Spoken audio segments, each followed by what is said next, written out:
है कौले मोहम्मद कौले खुदा फरमान न बदला जाएगा। है कौले मोहम्मद कौले खुदा फरमान न बदला जाएगा। बदलेगा ज़माना लाख मगर कुरान न बदला जाएगा। गर दर से कुरान हमने भुलाया न होता तो ज़माने ने ये ज़माना हमें दिखाया न होता। वो मुअज़्ज़ज़ थे ज़माने में मुसलमान होकर, हम ख़वार हुए हैं तारीके कुरान होकर।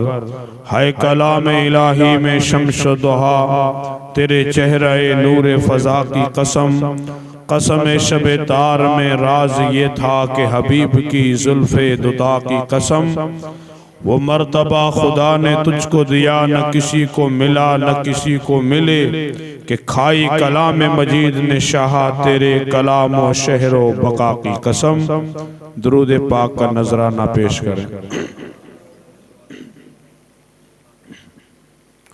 अल्लाहुम्मा सल्ली अला सय्यिदिना शफीना नबीना व मौलाना मुहम्मदिन कमा तुहिब्बु तरदा बिअन तुसल्ली अलैहि।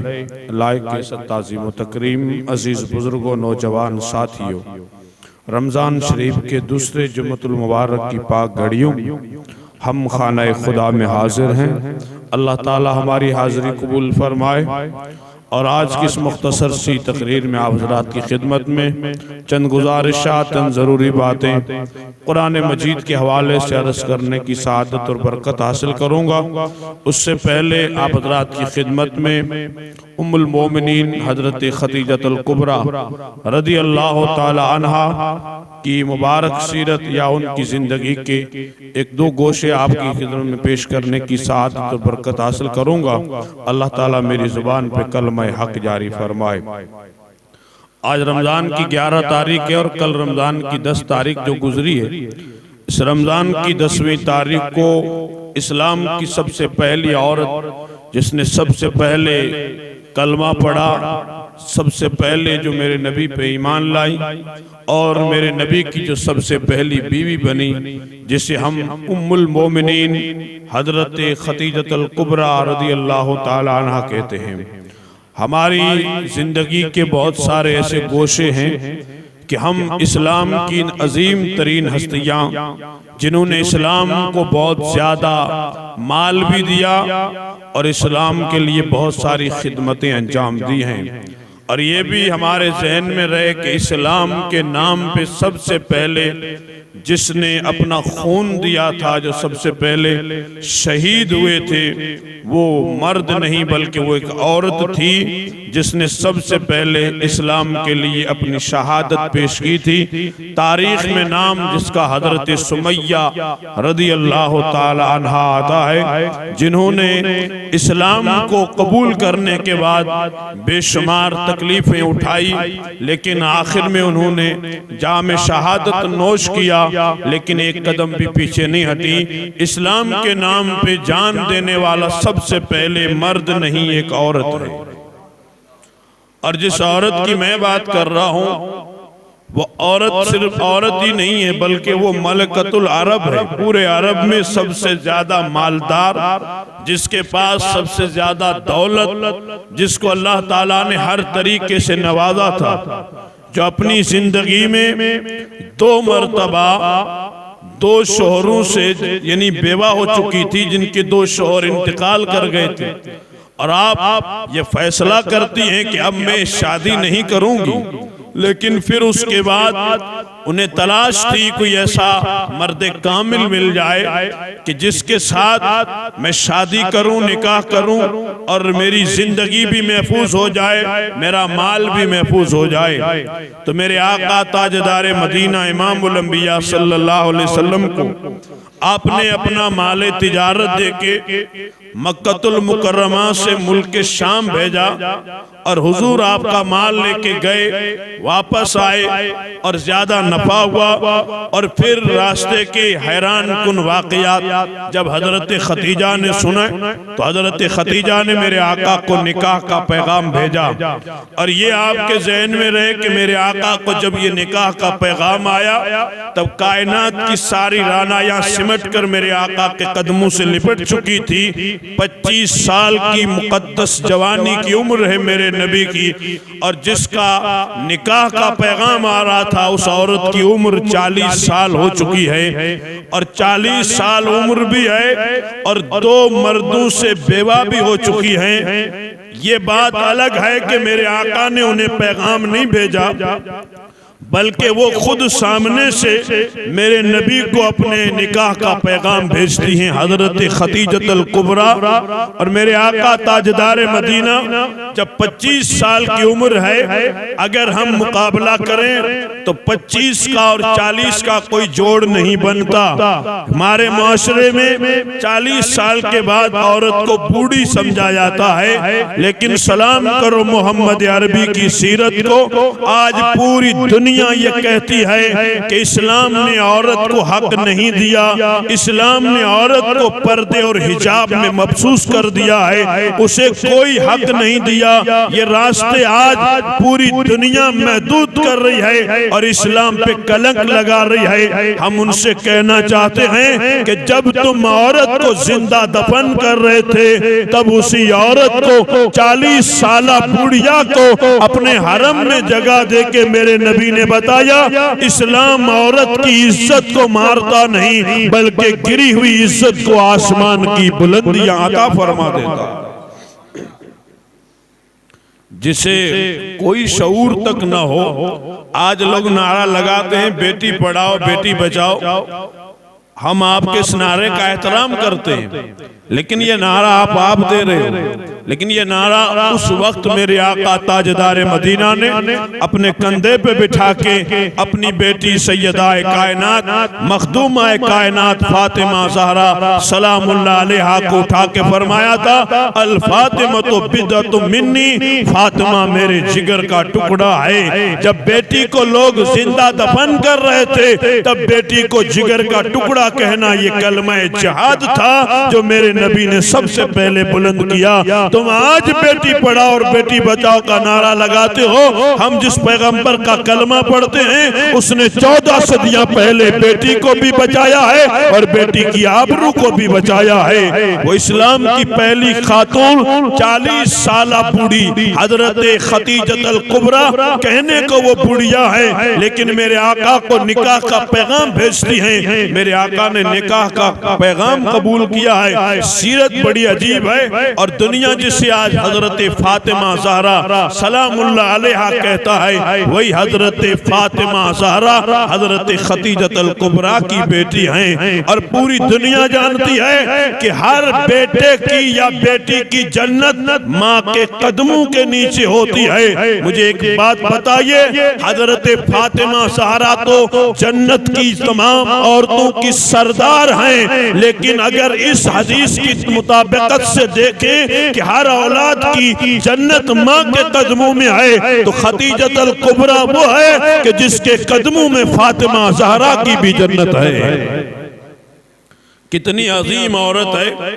और एक बात अर्ज करके मैं आगे बढ़ूं कि जब मेरे आका गारे हिरा में रहते थे, मक्कतुल मुकर्रमा से जो थोड़े फासले पे गार है जिसे जबल नूर कहते हैं, जहाँ कुरान की पहली आयत उतरी, बहुत ऊंचा है। जवान लोग भी चढ़ते हैं, फिर जब उतरते हैं तो 2 दिन खड़े नहीं हो सकते, इतना ऊंचा है। उसके रास्ते इतने टेढ़े हैं। उस दौर में वो कितना टेढ़ा होगा। मेरे आका उस दौर में 40-40 दिन उस गार में रहते थे और अल्लाह की इबादत करते थे। और इस पीरियड में, इस दौर में अगर कोई खाना देने जाता था तो हजरत खतीजतुल कुबरा जाती खाना बनाना, फिर खाना उठाना, फिर उस गार पे चढ़ना, फिर जाके मेरे नबी को पेश करना।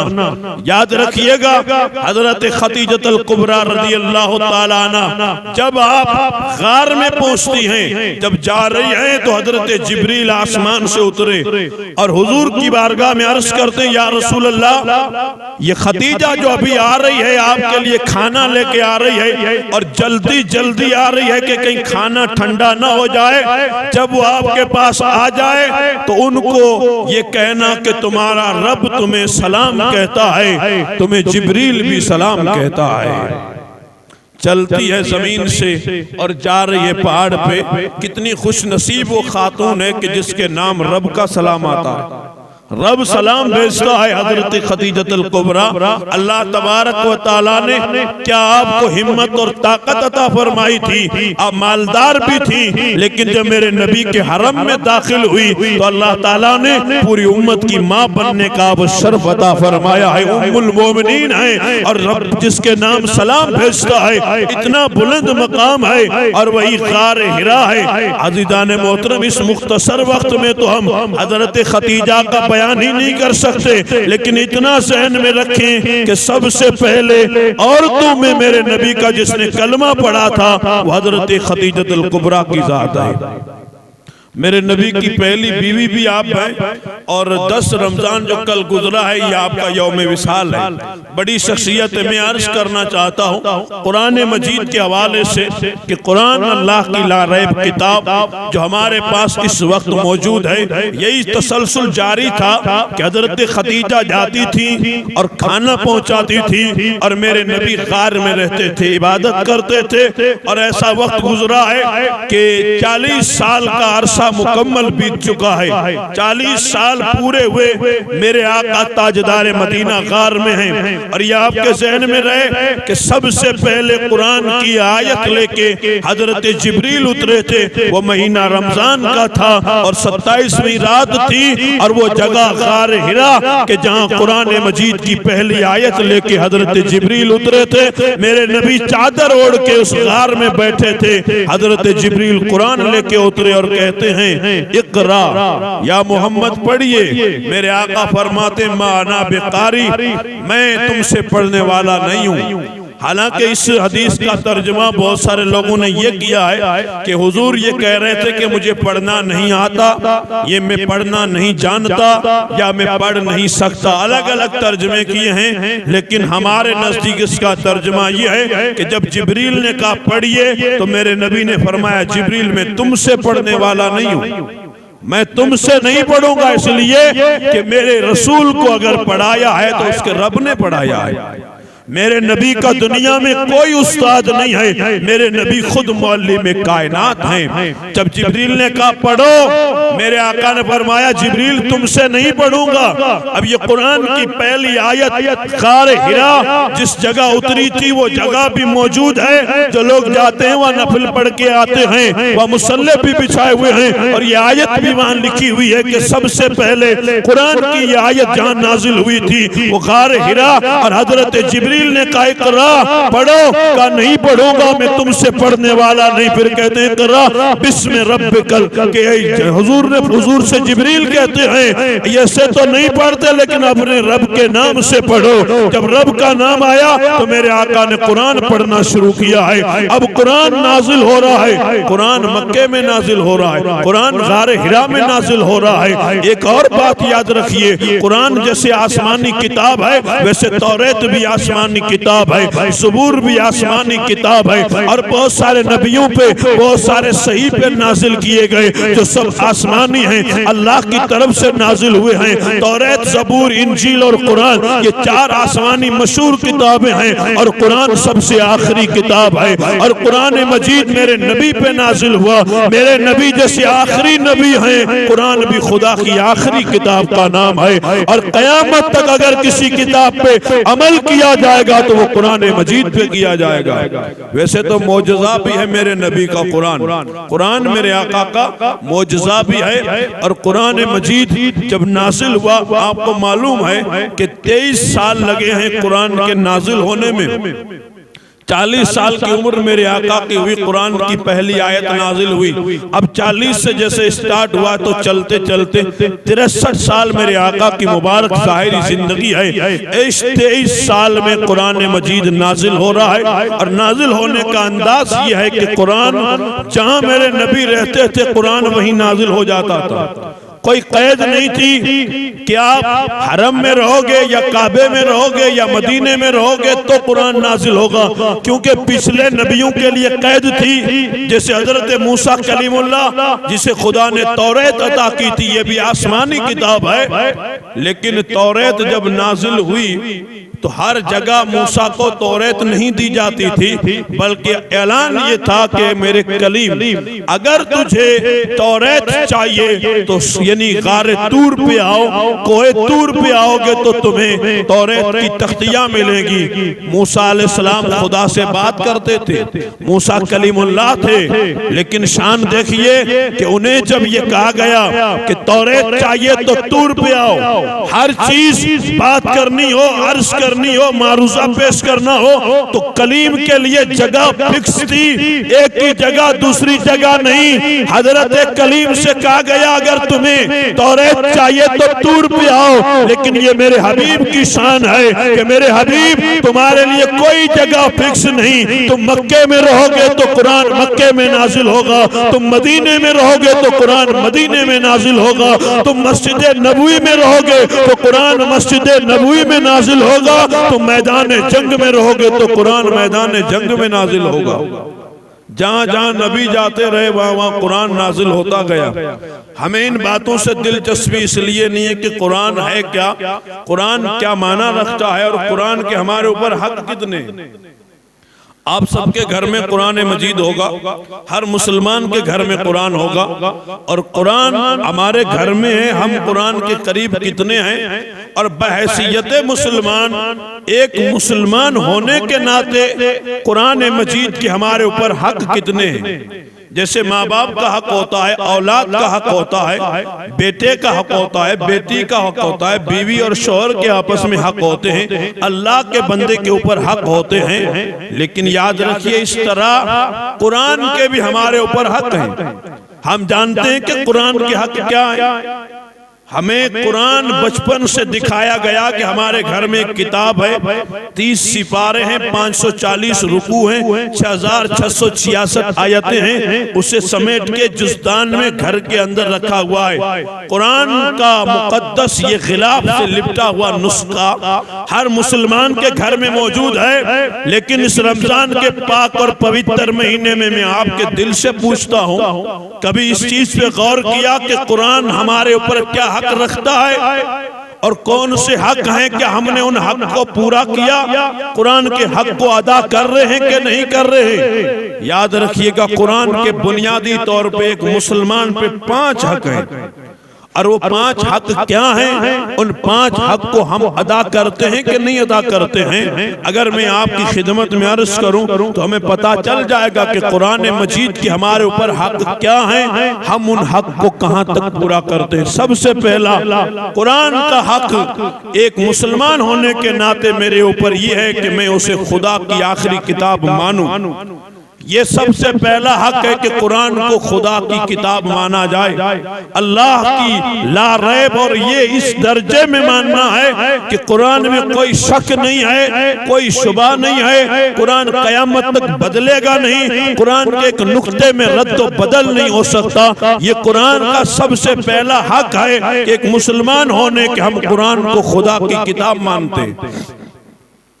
अच्छा, ये तो हक हम सब पूरा करते हैं, हम सब मानते हैं कि कुरान अल्लाह की किताब है, अल्लाह का कलाम, इसमें जो लिखा हुआ है ये सब अल्लाह का कलाम। एक बुजुर्ग गुजरे हैं, वो हमेशा जंगल में रहते थे, उनसे किसी ने पूछा कि आप बस्ती में नहीं आते, अकेले क्या करते हो? तो कहा तुमको किसने कहा मैं अकेला रहता हूँ, मैं अकेला नहीं रहता। तो कहा क्या हाल है? तो कहा मैं हर वक्त अपने रब के साथ रहता हूँ। कहा वो कैसे? तो कहा जब मैं ये चाहता हूँ कि मैं खुदा से बात करूँ तो मैं नमाज पढ़ता हूँ, जब मैं ये चाहूं कि मैं खुदा से बात करूं तो मैं नमाज पढ़ता हूं, और जब ये चाहूं कि खुदा मुझसे बात करे तो मैं कुरान पढ़ता हूं।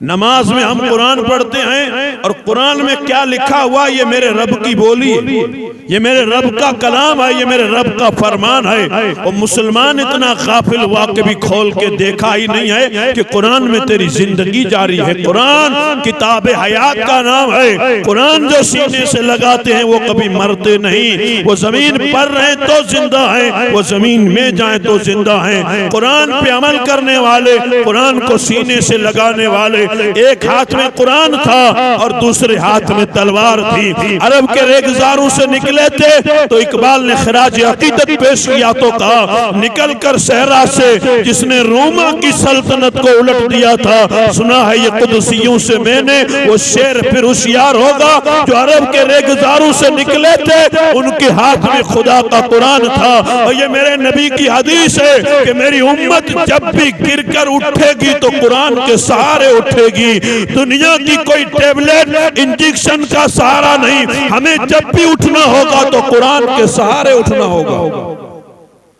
कुरान के सहारे उठने का कुरान का पहला हक ये है कि उसे खुदा की किताब माना जाए जो हम सब मानते हैं। और कुरान का दूसरा हक बहैसियत मुसलमान हमारे ऊपर ये है कि कुरान की तिलावत की जाए, कुरान पढ़ा जाए। कुरान का जो यानी ज़ाहिरी अल्फाज हैं उसकी तिलावत करना ये हमारा दूसरा, कुरान का दूसरा हक है। अब मैं आपसे पूछूं कि हम इस हक को अदा कर रहे हैं? अरे भाई, जब कुरान पढ़ना आएगा तो तिलावत करेंगे, और जब पढ़ना ही नहीं आएगा तो तिलावत कैसे करेंगे? कुरान की तिलावत करना हर मुसलमान पे दूसरा। कोई कहे कि मौलाना हमें तो पढ़ना ही नहीं आता है, साहब माफ कीजिएगा, आपको आईफोन चलाना आता है, आपको गेम खेलना आता है, आप दुनिया के हर हुनर में सबसे अलग दिखते हो और आपको कुरान पढ़ना नहीं आता। गेम सीख गए, ड्राइवरिंग सीख गए, कपड़ा सिलना सीख गए, आईफोन चलाना सीख गए, दुनिया का हर करतूत तेरी जेब में मौजूद है। अगर नहीं आता तो कुरान नहीं आता। यही सबसे बड़ी नादानी होगी, ये मुजरिमाना गफलत है कि जहाँ दुनिया का हर काम कर सकते हैं वहाँ कुरान नहीं पढ़ सकते। उठो मेरी कौम के नौजवानों, मोबाइल तेरी जिंदगी नहीं है, खुदा का कुरान तेरी जिंदगी है। जब कुरान तेरे हाथों में था और कुरान की तालीम तेरे सीने में थी, तू अकेला भी था तो दुनिया तेरे कदमों में आ गई थी। और जब से कुरान को रख दिया और मोबाइल की स्क्रीन पे नंगे फोटो देखने लगे, तब हाल क्या हुआ है वो सब जानते हैं। कुरान का दूसरा हक ये है कि कुरान की तिलावत की जाए, और तिलावत इस माना में होगी कि पहले कुरान पढ़ा जाए, पहले कुरान सीखा जाए, तब जाके कहीं कुरान की तिलावत होगी। हुजूर फरमाते हैं, खैरुकुम, तुम में सबसे बेहतर वो है जो कुरान सीखे और फिर दूसरों को सिखाए। सबसे बेहतर वो है जो खुद कुरान सीखे और दूसरों को सिखाए। ये कुरान का दूसरा हक है कि कुरान की तिलावत की जाए। और तीसरा कुरान का हक ये है कि कुरान को समझा जाए, कुरान को समझा जाए। तिलावत करना, पढ़ना और फिर कुरान में लिखा क्या है उसको समझना है। कौन समझता है, कितना समझता है? जिस कौम को तिलावत करनी नहीं आती तो समझने का तो सवाल ही पैदा नहीं होता कि कैसे समझेंगे। पहले पढ़ना है, पहले दारुल में जाना है, पहले सीखना है, किसी आलिम रब्बानी के कदमों में बैठना होगा। आज हम अलहम्दो पढ़ते हैं, हर नमाज में पढ़ते हैं अल्हम्दुलिल्लाह रब्बिल आलमीन, अव्वल से लेके आखिर तक, लेकिन ये पता है कि मैं क्या कह रहा हूँ पता ही नहीं। अल्हम्दुलिल्लाह रब्बिल आलमीन का माना क्या है कुछ पता नहीं। सुभानक अल्लाहुम्मा पढ़ते हैं, माना क्या है कुछ पता नहीं। अत्तहियात पढ़ते हैं, यानी हम आंखें बंद करके जो बोल रहे हैं, हमें अपनी बात, मैं किसी से कुछ कहूँ, अगर कहूँ मैं जो कह रहा हूँ मुझे खुद को समझ में नहीं आ रहा है तो अगला कहेगा भाई क्या कह रहे हो, तुम क्या कह रहे हो। हम अलहम्दो पढ़ते, हम खुद समझते हैं कि अलहम्दो का माना क्या है। आंखें बंद करके रोज अलहम्दो पढ़ते हैं, हर नमाज में पढ़ते हैं, हर रकात में पढ़ते हैं। कम से कम इतना तो कुरान आना चाहिए कि जो आप पढ़ रहे हो आपको मालूम होना चाहिए कि मैं क्या कह रहा हूँ। हालांकि इस चीज को अगर बहुत सीरियस अंदाज में लिया जाए तो नमाजी 2-3 बचेंगे, बाकी तो कोई आएगा ही नहीं। इसलिए कि अलहम्दो माना के साथ पढ़ना तो दूर की बात है, हमारा हाल तो ये अल्फाज के साथ अलहम्दो शरीफ नहीं पढ़ सकती। सही अलहम्दो का अदायगी क्या है, कैसे पढ़ा जाता है, सीन कैसे अदा होती है, ऐन कैसे अदा होती है, ये सारे मखारिज और सिफात और तजवीद के साथ कुरान पढ़ना हर मुसलमान पे लाजिम और जरूरी है। लेकिन मेरे दोस्तों अगर यही चीज बता दी जाए कि हम जब खुदा की बारगाह में खड़े होते हैं तो पढ़ते क्या है, हमें खुद को ही पता नहीं। ठीक है, कुरान को समझना ये कुरान का तीसरा हक है। एक एक जुमले पे अगर चाहें तो तकरीर एक अलग से हो सकती है, लेकिन वक्त महदूद है, इसलिए मैं अर्ज करता चलो कुरान का चौथा हक ये कि कुरान पे अमल किया जाए। कुरान में जो लिखा है, जो तालीम दी गई है, उस पे हमें अमल करना है। और कुरान का पांचवा हक ये है कि कुरान का जो अमल आपको समझ में आ रहा है, जो कुरान आपने समझ लिया है, उसको दूसरों तक पहुंचाना है। सबसे पहला हक कुरान का ये है कि उसे खुदा की किताब माने। दूसरा हक ये कि कुरान की तिलावत, और तीसरा हक ये कि कुरान को समझना है, और चौथा हक ये है कि कुरान पे अमल करना है, और पांचवा हक ये है कि कुरान की तालीम दूसरों तक पहुंचानी है। हमें कहां तक पहुंचाने का हम खुद ही नहीं पहुंचा सके, हमारे खुद के अंदर अंधेरा है, तो हम दूसरों तक क्या पहुंचाएंगे। ये जितने भी औलिया अल्लाह गुजरे हैं, ये क्यों आए थे, ये किस लिए आए थे, ये सब कुरान की तालीम पहुंचाने के लिए आए थे। और कुरान ही उनके हाथ में था तो ही दुनिया के सामने उन्होंने ज़ेर कर दिया था। कुरान लेके हजरत ख्वाजा गरीब नवाज आए थे, अकेले थे, लेकिन हाल क्या था कि कुरान ही की बदौलत अल्लाह तबारक व तआला ने उन्हें वो दर्जा अता फरमाया कि हिंदुस्तान के चप्पे चप्पे पे इस्लाम का झंडा लहरा दिया। कुरान पढ़ना भी, और हजरत गरीब नवाज की सीरत ये कि आप हर रोज 10 सिपारे कुरान पढ़ते थे और 3 दिन में कुरान मुकम्मल कर लेते थे, कुरान खत्म कर लेते थे। ये तो बुनियादी 5 हक हैं जो कुरान के बहैसियत मुसलमान हर कलमा पढ़ने वाले के ऊपर हैं। हमें तो ये भी पता नहीं कि हक क्या है। अब जब जान गए हैं तो कोशिश करें कि कुरान के इन हुकूक को अदा किया जाए, कहीं मुजरिमाना गफलत न हो कि हम कुरान के हक भी न जाने और कुरान हमसे क्या मुतालबा करता है वो तो दूसरी बात है। पहली फुर्सत में कुरान का हक क्या है, कुरान हमसे क्या चाहता है और कुरान की हकीकत क्या है। हमने कुरान को कोई सहारा नहीं दिया, हम भी अगर जिंदा हैं तो कुरान के सहारे जिंदा हैं। कुरान ही खुदा की किताब है कि उसकी वसीले से आई हुई बलाएं भी टल जाती।